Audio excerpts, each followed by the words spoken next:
Hello everybody, this is Grandmaster Damian Lemos from onlinechesslessons.net, and we were looking for games where both players had a big rating difference, and we found this game between Porrasma.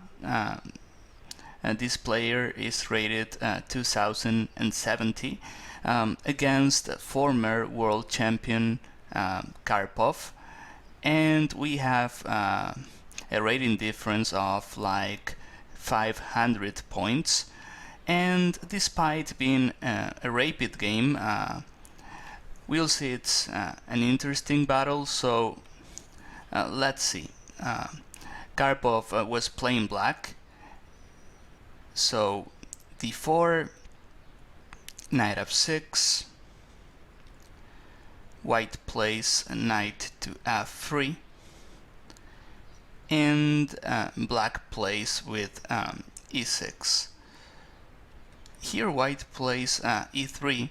Usually white plays with c4, and then black has the chance of playing the Bogo Indian or maybe the Queen's Indian here. This is the Bogo Indian, maybe b6, the Queen's Indian. e3 is a good move for rapid games, and it's also good to stop or to avoid theory. White, he just wants to have a simple development.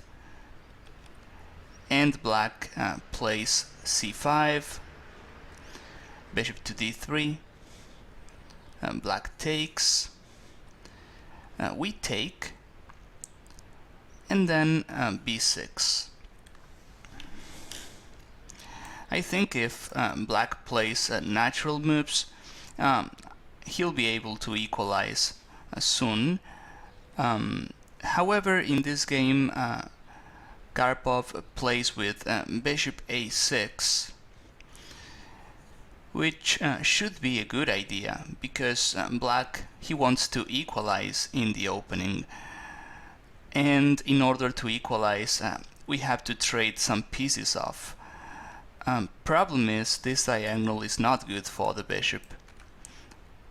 I think playing the natural bishop b7 is better,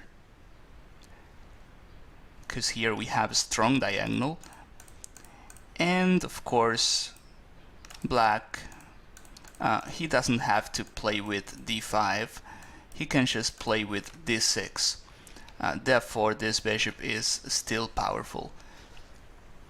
After bishop a6, white plays c4, stopping the trades, and black plays with knight to c6, white plays knight c3. As white, we already have a stronger center here, and maybe we'll have the chance of advancing with d5. And here black plays knight to a5. I think the plan itself is wrong. I mean, bishop a6 and then trying to put pressure on the queen side with knight a5, because when he plays knight c6, knight a5, he's basically moving the knight twice in the opening, and well, he's not developing much. White plays with knight e5. I like this move. Basically we are defending c4, but the thing is, he can't push the knight back by playing d6. In the game, black plays rook c8, putting some more pressure on c4, but let's see what happens if he plays d6, attacking the knight and also attacking the c4 pawn. Here we have the simple queen a4 check. Well, I don't think he'll play king e7, so knight to d7, and considering we have more space here as white, we are not interested in trading pieces off. When you have more space, you want to keep pieces on board. Therefore, we can play knight f3. We still have a better development, a stronger center. And if he plays something like this, well, b4 is great looking. However, I think he can play bishop takes c4, and we are not winning the piece yet. Therefore, I think we can try, after bishop e7, we can try this move, and then we'll play b4, getting more and more space on the queen side. And if he takes the knight, then we are happy to take his bishop pair. Our bishop pair is going to be powerful. That position is quite open, whereas his knights, they don't have strong holes. When I say hole, I mean a strong square to place a knight.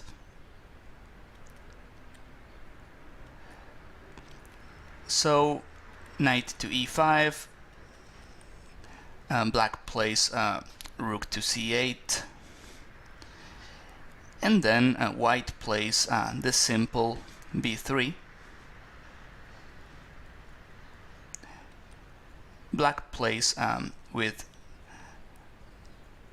d6. Black has the king in the center, therefore playing something like d5 is risky. You don't want to open lines when your king is in the middle. If he plays d5, I think we can just take. I mean, rook takes c3 is not a big deal, because the bishop on a6 is also hanging. And if he takes on d3, queen takes, we defend this knight already. We have a strong attack. Again, his king is on e8. d5 is also hanging, so yeah, there's no point in playing this. Sometimes you don't have to analyze everything. I mean, here, if you know the king is on e8 and your development is not good, then you know d5 is probably not good. d6 is better.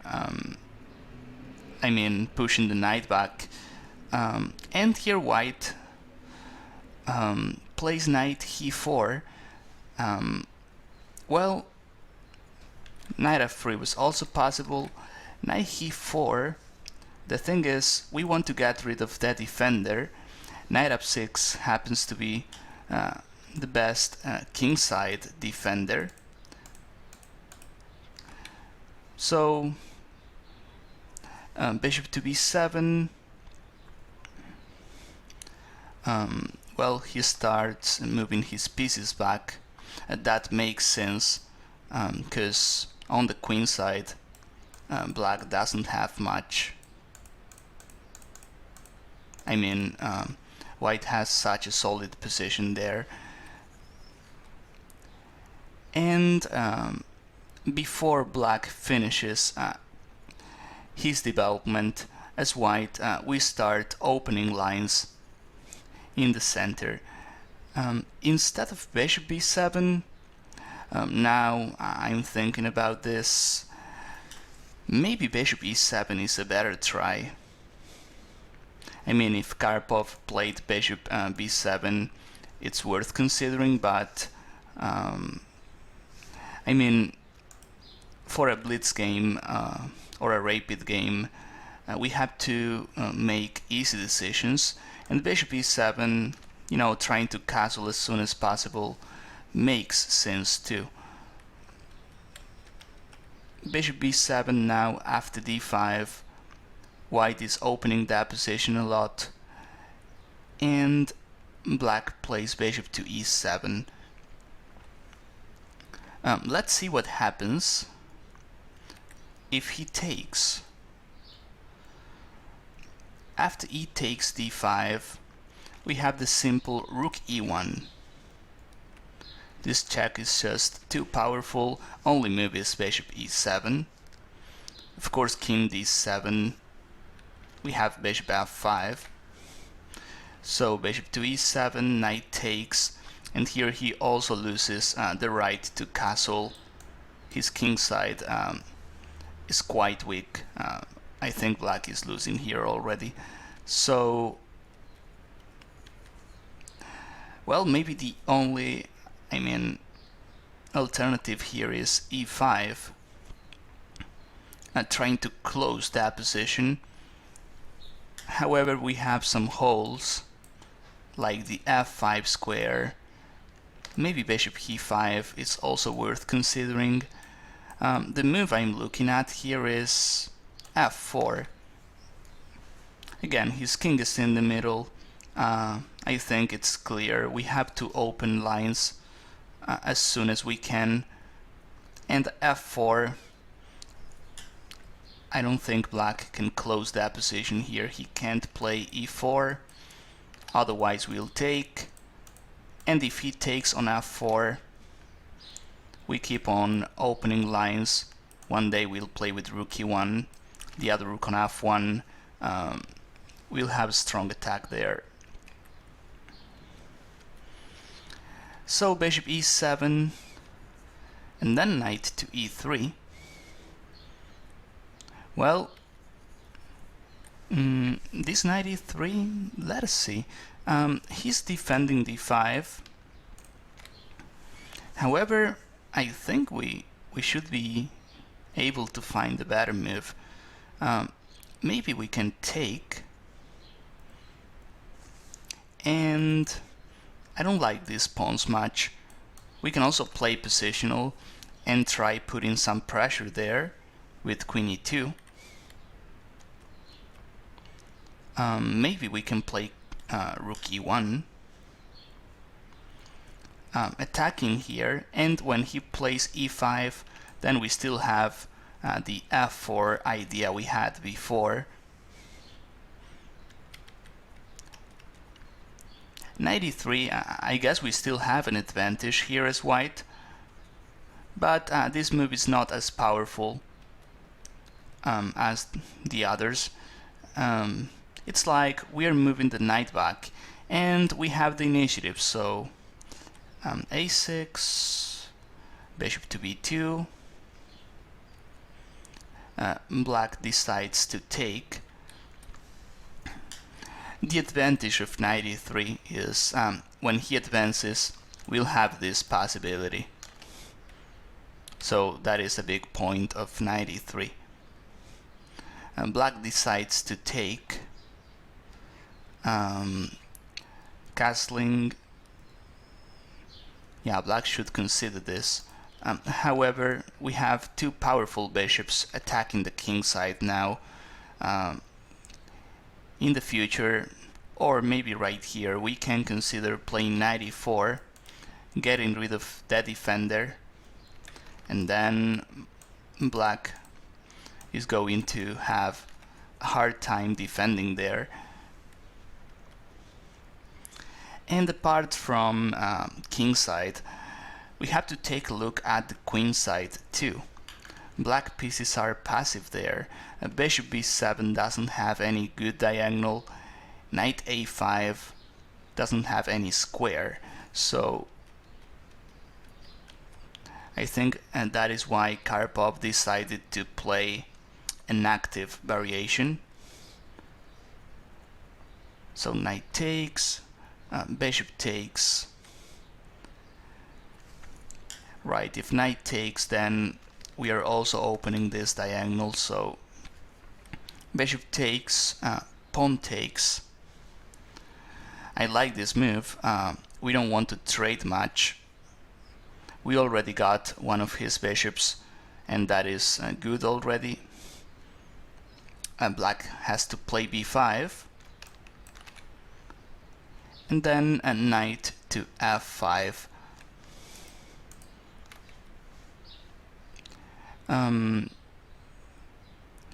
Yeah, of course I prefer attacking on the king side. We should also say that his queen side is quite weak. A move like a4 is also worth considering. But yeah, knight f5 should be better. He has to play king to f8. And well, question is why not castling? If he castles, I think it's too late now. We have a simple move like rook e1, and we can also consider a move like this, because yeah, we have two strong bishops, and after king takes, something like queen e4. Only move is king here, and then something like this maybe. I mean, our attack is just too strong. We have the bishop takes knight threat, or maybe queen takes h7 mate. I mean, if king here, this is a mate already, so king e8, then we can just take, and then we take on h7.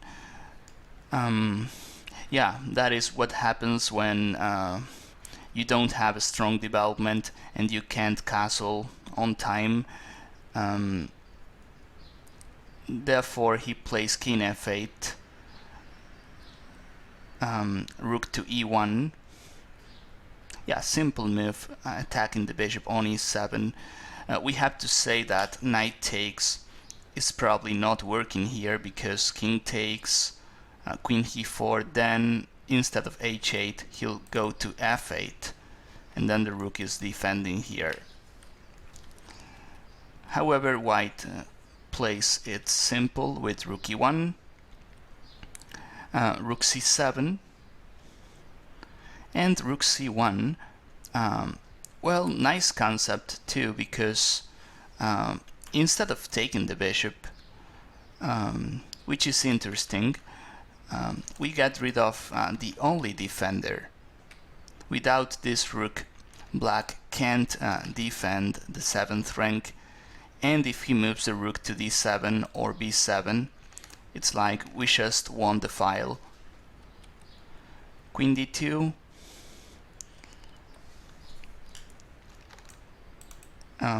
attacking the knight, and also coming to e5. We can see the queen on d8 is kind of overloaded here. Knight to b7, and here white finishes the shove with knight takes e7, king takes, queen e5, king f8, and then it's quite simple. Queen h6, black has to play king to e8. If he plays king e8, we can just try mating him via the 3rd rank.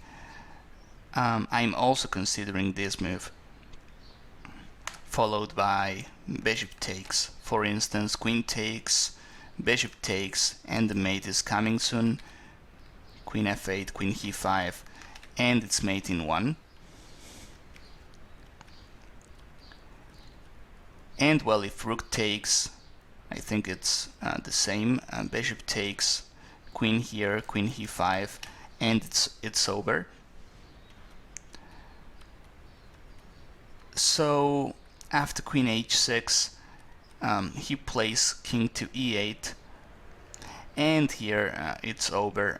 We have extra pawns, a stronger attack.